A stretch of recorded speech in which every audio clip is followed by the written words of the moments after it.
विद्यार्थी मित्रांनो, आजच्या मराठीच्या ऑनलाईन टीचिंगच्या लेक्चरमध्ये मी तुमचं मराठीची मिस तुमचं स्वागत करते. मुलांनो, मी मागच्या व्हिडिओमध्ये सांगितल्याप्रमाणे आज मी जो व्हिडिओ बनवलेला आहे तो फक्त वचन आणि लिंग या दोन टॉपिकवरती बनवलेला आहे. तुम्हाला आता पोर्शन पेपर मिळालेला आहेच आणि तुम्हाला होमवर्क म्हणून मी प्रश्नांची उत्तरं लिहिण्यासाठी होमवर्क हा पाठवलेलाच आहे तुमच्या ग्रुपवरती. पण हा व्हिडिओ आहे, या व्हिडिओमध्ये फक्त आपण वचन आणि लिंग आज अभ्यासणार आहोत. पुढचा व्हिडिओ असेल त्यामध्ये समानार्थी शब्द, विरुद्धार्थी शब्द याच्याविषयी मी थोडीशी माहिती देणार आहे. तर मुलांना आज आपण बघूया की वचन किती प्रकारचे असतात. तर मी आपल्या व्हिडिओला सुरुवात करते. मुलांना वचनाचे दोन प्रकार आहेत, एकवचन आणि अनेक वचन. तर एकवचन म्हणजे काय? तर एकवचन म्हणजे जेव्हा एखादी वस्तू एकच असते त्यावेळेला तिला एकवचन आपण असं म्हणतो, आणि जेव्हा ती वस्तू अनेक ह्याच्यामध्ये नंबरमध्ये असेल तर त्याला आपण अनेक वचन असे म्हणतो. जसं उदाहरणार्थ एक फूल असेल तर आपण फूल म्हणतो, पण जेव्हा त्या ठिकाणी अनेक फुलं असतील त्यावेळेला आपण त्याला फुले असं म्हणतो. किंवा अशा एकवचन आणि अनेक वचनाची अशी बरीच उदाहरणं मी तुम्हाला दिलेली आहेत. बघा, एकवचनामध्ये केळं असेल तर आपण त्याला एक असेल तर केळे म्हणतो, पण त्या ठिकाणी अनेक केळे असतील तर त्यांना आपण केळी असं म्हणतो. बरोबर आहे. घरटे घरटी, परात पराती, लिंबू लिंबे, साखळी साखळ्या, जात जाती, झुडूप झुडपे, भिंत भिंती, नकल नकला. तर मुलांनो, बिया, नाणे नाणी, नोट नोटा.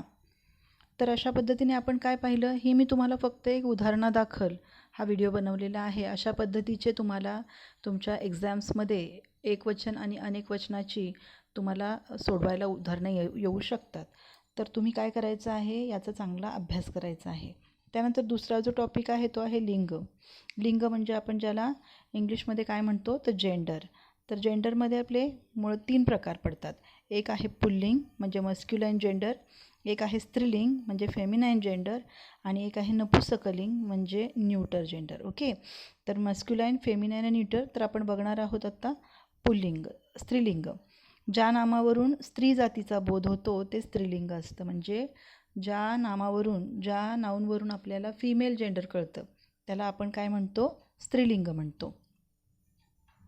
पुल्लिंग म्हणजे काय की ज्या नामावरून पुरुष जातीचा बोध होतो त्याला पुल्लिंग असे म्हणतात. म्हणजे जे नाऊन असतं त्याच्यावरून आपल्याला मेल जेंडर कळतं त्याला आपण काय म्हणतो, पुल्लिंग. ज्या नामावरून पुरुष किंवा स्त्री जातीचा बोध होत नाही ते नपुसकलिंग असतं. म्हणजे जे नाऊन आहे ज्याच्यामधून आपण फिमेल आहे का मेल आहे हे अजिबात आपल्याला अंडरस्टँड होत नाही तर त्याला आपण काय म्हणतो, कॉमन जेंडर असं म्हणतो. पण मराठीमध्ये याला नपुसकलिंग असं म्हणतात. ठीक आहे मुलांनो.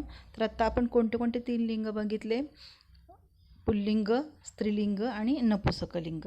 तर याचे आपण लिंग ओळखण्यासाठी आपण काय काय यूज करतो, सर्वनाम म्हणजे प्रोनाऊन कुठले यूज करतो आपण.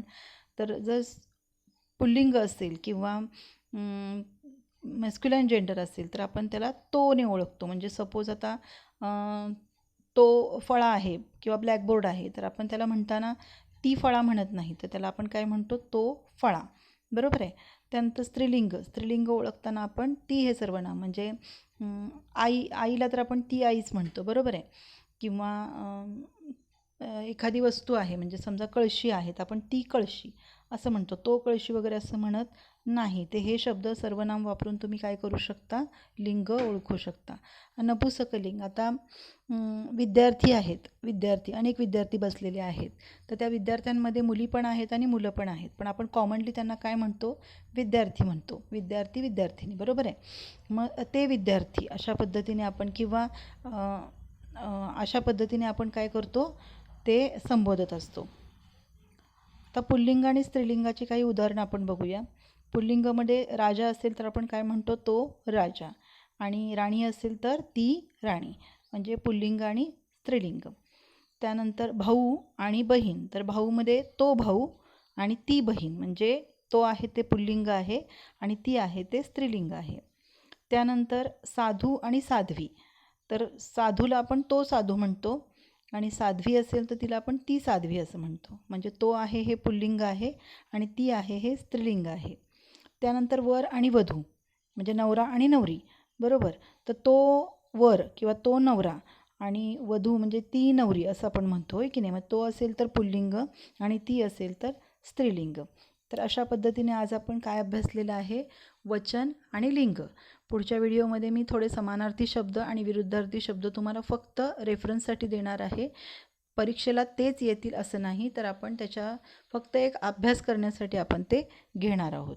तर मुलांनो, हा व्हिडिओ तुम्ही व्यवस्थित बघायचा आहे आणि हे दिलेले शब्द आहेत ते तुमच्या नोटबुकमध्ये लिहायचं आहे. वचन, एकवचन, वचनमध्ये एकवचन, अनेकवचन आणि लिंगमध्ये पुल्लिंग, स्त्रीलिंग आणि नपुंसकलिंग. चला तर मुलांनो, मी आता इथेच थांबते.